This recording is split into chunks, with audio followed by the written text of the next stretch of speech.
Alors bonjour à vous. Allez, installez-vous. Je vais faire l'appel. Alors, on a Chouchou dit la caresse, l'ensorceleur. Don Doudou dit le parrain. Je pense que c'est toi là au milieu. Kayla.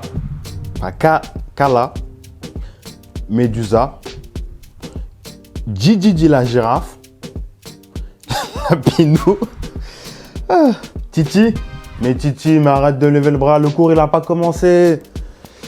Et Pépito la montagne. Je pense que c'est toi là, la grosse peluche, le panda là.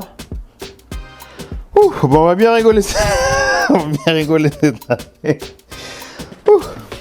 Ah oui, je ne vous l'ai pas dit, mais ce cours 101, c'est le cours sur le travail systémique et sur le cheminement spirituel. Alors, ce cours 101, il va porter principalement sur le cheminement spirituel et on va voir environ cette année ou ces années 5 grands thèmes. Le premier grand thème qu'on va aborder, ça va être apprendre à reconnaître les vrais des faux sujets. Par exemple, prenons la loi d'attraction. J'avoue, j'aime pas trop la loi d'attraction. T'es d'accord avec moi, Titi? Je savais que tu levais pas le bras pour rien, toi.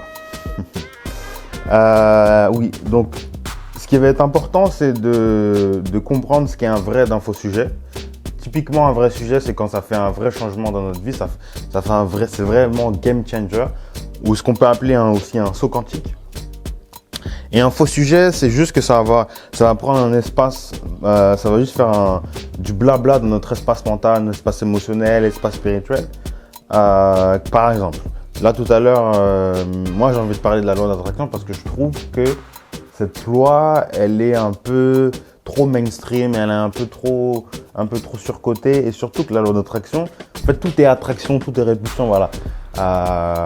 Et il n'y a pas forcément besoin de dire je pratique la loi d'attraction, parce qu'on pratique tous la loi d'attraction. Même si là vous êtes des peluches, vous avez l'air inanimé. Alors l'ensorceleur, comment t'es avec ta tête là, avec tes gants. Non, toi c'est Chouchou la caresse, toi. Donc même si vous êtes inanimé, vous avez pratiqué tous la loi d'attraction. Tu vois, Titi, il est toujours en train de lever le bras. Lui, il est toujours, on dirait, il est dispo, il veut donner une réponse. Donc, on pratique tous la loi d'attraction, que ce soit par le cœur là. Le cœur, je crois qu'il a un champ électromagnétique 60 fois plus important que le système nerveux, enfin que le cerveau. Donc, tu vois, c'est tout ça. Pour moi, il y a une différence entre les vrais sujets et les faux sujets et la loi d'attraction. En tout cas, pour moi, en tant que professeur, parce qu'avant, j'étais coachologue, j'étais pandologue. En tant que professeur, je me dis que ce serait bien qu'on parle qu'on apprenne à nos élèves, à nos students, de faire la part entre les vrais sujets et les faux sujets. Et on parlait d'apprendre à reconnaître les vrais des faux sujets. Déjà, c'est quoi un vrai sujet? Un vrai sujet, par exemple, un truc dont on parle jamais assez, c'est le principe d'inversion. Alors, c'est quoi le principe d'inversion? Par exemple, j'ai une force, le masculin, et à son opposé, par inversion, par opposition, j'ai le féminin.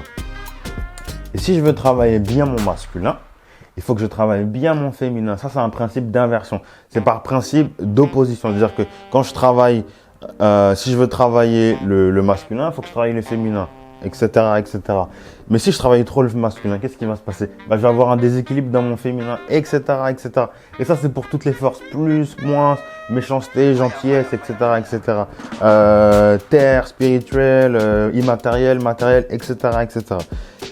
Et ça, c'est le principe d'inversion. Ça permet que lorsqu'on est sur un projet, lorsqu'on est très attaché à un projet, lorsqu'on veut le développer, par exemple, nous, on est en train de développer la boîte La Révolution. Enfin, ça, c'est en dehors de mon travail de professeur avec vous. Donc, on essaie de développer La Révolution, une entreprise qui fait du coaching systémique pour les particuliers, pour les entreprises, etc., etc. Et pour qu'on atteigne nos résultats, il faut qu'à un moment donné, on se détache de ce résultat-là. Qu'est-ce que ça veut dire se détacher du résultat? C'est-à-dire juste qu'en fait, on n'émet plus d'affect émotionnel. C'est-à-dire que quand je fais quelque chose, il n'y a plus d'émotionnel qui rentre. On rentre un peu dans une dimension où il y a une espèce de neutralité, où on peut, où ce que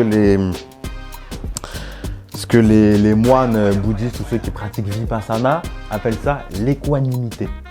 Oui, Pépito, qu'est-ce que tu veux dire, Pépito? C'est quoi l'équanimité? Alors l'équanimité, c'est quand tu fais Vipassana, quand tu es en méditation, tout ça, quand tu fermes les yeux. Bon, toi, je sais que tu peux pas fermer les yeux. Et ben en fait, c'est juste que, par exemple, tu as des sensations agréables, désagréables, et c'est de rester, de pas faire preuve d'avidité quand on a une sensation qui est très agréable, donc en vouloir plus.